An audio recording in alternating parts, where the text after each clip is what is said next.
we begin rejoicing that there's one topic we'll never have to talk about again, and that is the social justice movement. It doesn't exist. I'm so thankful that Thabiti Anyabwile has demonstrated for us on his blog just today that there is no evangelical social justice movement. So all the videos that you've seen, the preaching and teaching and all that intersectionality and critical theory stuff, irrelevant. It's not there.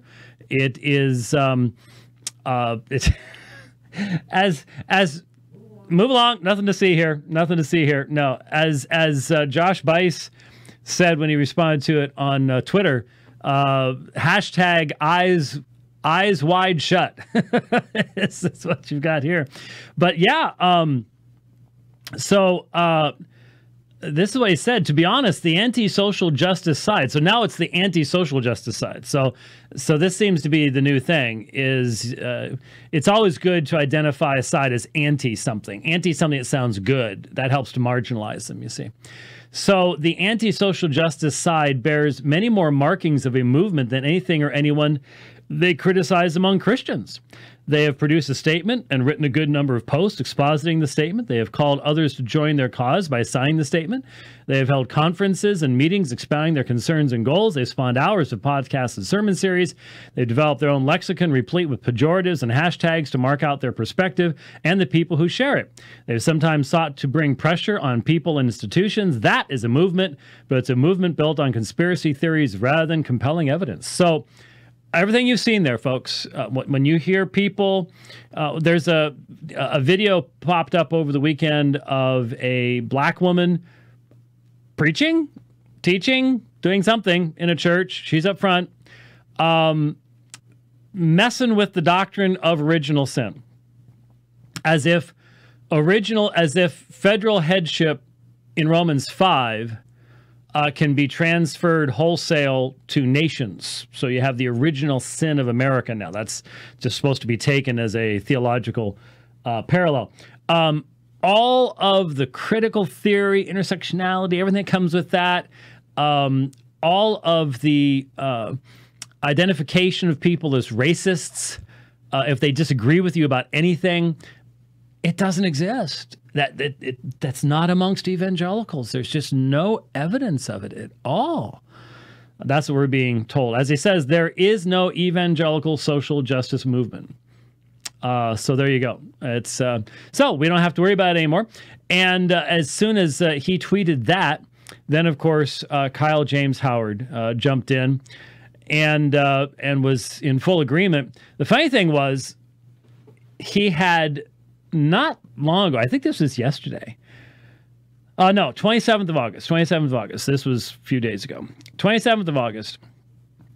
Had written a thread that I wanted to look at just briefly. There's much more important things to get to. I realize that. But so today he's saying there's no social justice movement. No, then on August 27th, Reformed Baptist Evangelicalism. Now remember, a certain fellow at King's College also really detests Reformed Baptists. And there's, talk about broad brushing. But Reformed Baptist Evangelicalism has an insecurity problem. Now, just think with me for a moment. How can you even defend yourself against this kind of rhetoric? A multitude of men in culture are profoundly insecure. Projection.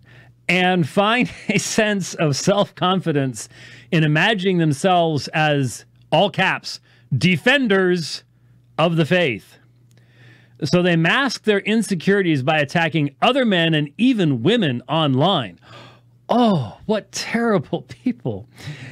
We don't want to talk about this, though. We don't want to talk about the cognitive dissonance within tradition as men obsess over masculinity despite embodying a version of it that their own movement would call cowardice. Real men protect women, but attack them in online blog posts. I think that has something to do with pointing out that Beth Moore has edited her books and removed stuff on homosexuality and won't explain it. But anyway, at least not meaningfully. Then, oh, here's another term. Oh, by the way, have you started catching some of the terms here? So we already have the masculinity thing coming in here. Now, hyper-complementarianism. Hyper-complementarianism. Have you ever heard this one before? You know, it's like when people go, well, you believe in all 5 points? That must make you a hyper-Calvinist. So if you actually are a complementarian, then you're a hyper-complementarian, so that people who actually aren't complementarian can call themselves soft complementarians, which is another way of saying egalitarians. It's 1984 all over the place. It's just play with the words. Don't worry about what they mean. Just play with the words. Play with the words. Hyper-complementarianism massages the egos of such insecure men. Men who are not confident of their own identity and masculinity need to feel superior to someone. Why not women? So entire theologies are created to give men power to abuse and be puffed up. So there you go. There's hyper-complementarity. He even links to one of his own articles. Nothing like citing yourself. Hyper-complementarity and domestic abuse. There you go. There is a reason why the same crowd that embraces hyper-complementarianism is also a crowd that is antagonistic towards saints of color who speak against racism. Toni Morrison both spoke about the pathology of racism. It comforts profound insecurity. If you want ethnic reconciliation and ethnic harmony within evangelicalism, you're going to have to deal with the pathological insecurities of many evangelical men. Talk about just throwing the paint out there and don't matter where it splatters. If you want to end misogyny in evangelical spaces, remember, this is the same guy retweeting Thabiti saying, there is no ecumenical social justice movement. And his whole thread is filled with terms like misogyny, and he's basing all this stuff on intersectionality and critical theory. He doesn't even realize it. He can't even separate himself from it. It's amazing. If you want to end misogyny in evangelical spaces, you'll have to deal with it as well. But no one is talking about it. Well, there's a reason why no one is talking about Kyle J. Howard's rants and raves, ranting and raving. But there you go. So we won't have to talk about this anymore. It's done. There is no evangelical social justice movement, at least until the next time they pop up. I have grown up with this invisible kind of bag of privilege. Many often chose to serve Jim Crow and to rename him Jesus Christ.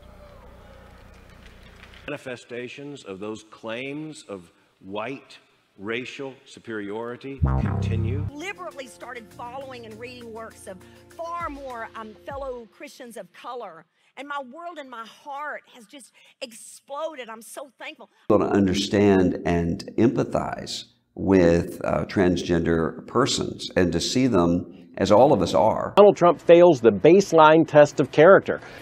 Can we put up with someone and can we offer them our vote and support when we know that that person not only sounds like what he presumes and presents as a playboy, but it's a sexual predator?